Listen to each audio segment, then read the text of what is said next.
Bonjour chers parents. Aujourd'hui, j'ai eu l'idée de vous envoyer pour vous, à la maison, un peu une routine de ballon comme ça se passe chez Madame ABC. Il fait magnifiquement beau dehors. Ce sont des magnifiques journées pour aller jouer avec nos enfants à l'extérieur, prendre dehors. Et travailler avec le ballon est hyper intéressant. Travailler avec le ballon travaille la coordination œil-main qui est très importante au niveau de l'écriture, au niveau de la stimulation, quand on fait toute la dextérité fine. Donc, c'est un plus de la travailler. C'est un plus pour votre enfant. Pour travailler les ballons, on a une section qu'on peut travailler au sol, qui peut être aussi faite à la maison, à l'intérieur. Et on a la section debout, qu'on peut travailler malheureusement un peu à l'intérieur, mais c'est certain que vous n'avez pas la hauteur du plafond dont je dispose chez Madame ABC. Donc, je vous suggère peut-être de faire la partie debout à l'extérieur. Qu'est-ce qu'on peut faire à l'intérieur? Exemple, une journée de pluie avec nos enfants avec un ballon. Tout d'abord, on fait bouger le ballon. Donc, on demande à l'enfant de presser sur les talons, posture bien droite, et on fait tourner le ballon autour de soi. Donc, on tourne le ballon autour de soi. D'un côté, de l'autre côté. Ensuite de ça, on peut le faire monter autour de la bédaine. Et pour faire rigoler les enfants, autour de la tête. Si nos enfants sont plus avancés, on peut faire tourner le ballon entre les mains. La durée de temps des exercices, c'est selon les capacités puis le désir de votre enfant. Moi, je les observe et quand que je sens qu'il faut changer de mouvement, je change. Ça va aussi avec le temps dont je dispose. Des fois, les sessions sont plus courtes, donc moins de répétitions. Puis quelquefois, on voit que les enfants sont dedans, puis ils s'appliquent, puis ils veulent réussir, donc on augmente le temps. C'est à vous de juger du temps de chacun des exercices et du nombre de répétitions que vous voulez faire. Une fois qu'on a tourné le ballon, on lance le ballon en haut. Bien important de dire aux enfants de situer les mains sous le ballon.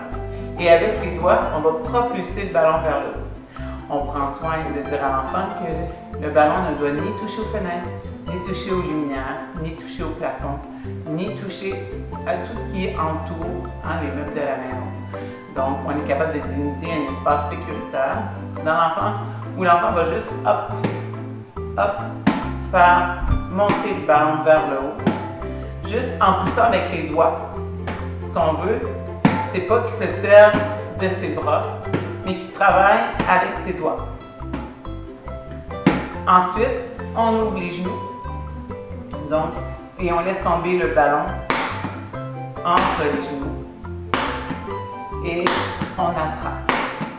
Important de bien dire à l'enfant de fixer son regard sur le ballon. Si possible, si vous sentez que votre enfant est distrait, on peut soit baisser le volume de la radio, soit qu'on peut travailler à fermer les écrans bleus, les téléviseurs autour de lui pour que son attention se fixe sur le ballon. Une fois qu'on a travaillé fessiers sur les talons, les lancers, les rebondis, on s'en va fessiers au sol. Et là, on peut, pour faire la transition, rouler le ballon jusqu'au bout des orteils. Donc, on va étirer le dos de l'enfant. Donc, on roule jusqu'au bout des orteils.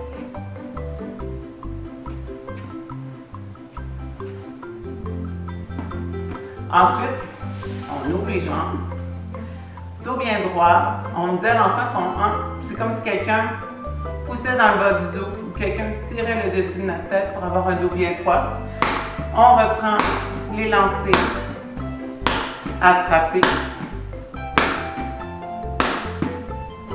Et on peut aussi faire au niveau dans les airs.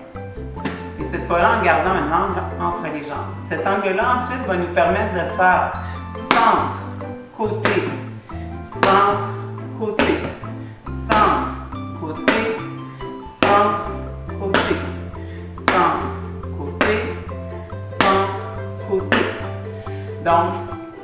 au niveau central et de faire des petites torsions de côté. On peut aller faire plusieurs répétitions d'un côté,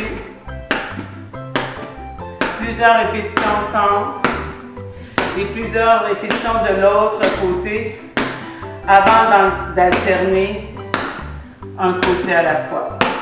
Tout ça dépend de la capacité de votre enfant à suivre le rythme. Ensuite de ça, un autre exercice intéressant à faire avec le ballon, c'est que on va venir placer le ballon entre les pieds.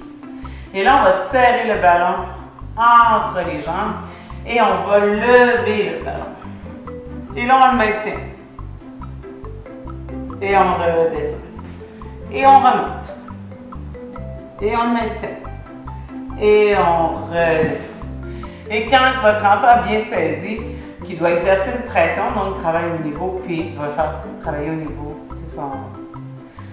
de ses abdominaux. Donc, on va lever le ballon complètement en haut, on va le laisser tomber dans les mains et on va replacer le ballon sans se servir de ses coudes ni de ses mains pour se tenir en équilibre. Je replace le ballon, je sers le ballon, je monte, je laisse tomber le ballon et mes mains sont sur le ballon et je vais le reporter. Tout ça sont des exercices qui peuvent vous aider à la maison à occuper les jours de pluie, mais à faire travailler plusieurs groupes musculaires au niveau de votre enfant pour son tonus. À la maison, si on n'a pas de ballon, on peut travailler avec d'autres objets. Je sais que les enfants affectionnent particulièrement ces types d'oursons qui ont la forme d'un ballon. Lorsqu'on travaille au sol, tous ces exercices peuvent être faits avec des oursons. Passer l'ourson autour de soi, le faire au niveau de ma tête, au niveau de mes mains, en lancer. Il y a juste le rebondi qui n'est pas fameux. Mais par contre, on peut aussi travailler le lever qu'on a vu. Je vais porter l'ourson au bout de mes pieds. Je le mets entre mes pieds. Je le lève. Je le laisse tomber. Et je reviens le porter. Donc, tout ça peut se faire. Naturellement, on peut changer les grosseurs. Parce qu'en changeant la grosseur, j'augmente le niveau de difficulté au niveau de l'attraper. Et naturellement, je peux aussi travailler au sol avec une balle. Tous les mêmes exercices faits avec la balle. Une main, l'autre main, en alternance. Les rebondis, le dribble. Donc, on peut s'amuser aussi avec les balles. Qu'est-ce qui est intéressant avec les balles? Encore là, on peut commencer les principes de jonglerie. Donc, on envoie la balle d'une main à l'autre. Quand je suis au sol, je suis stable. Les balles restent près de moi. Donc, à ce moment-là, on peut travailler avec des petites balles. Les petites balles peuvent être aussi des serviettes que j'ai mis du tape autour pour me faire une balle. Ça peut être des balles en élastique qu'on a fait. Ça peut être toutes sortes de petits objets mous, pas dangereux pour l'enfant, qui lui permettent de faire toutes sortes d'exercices. Là-dessus, on se rejoint pour la prochaine capsule où je vous expliquerai les exercices debout. Passez une excellente fin de journée.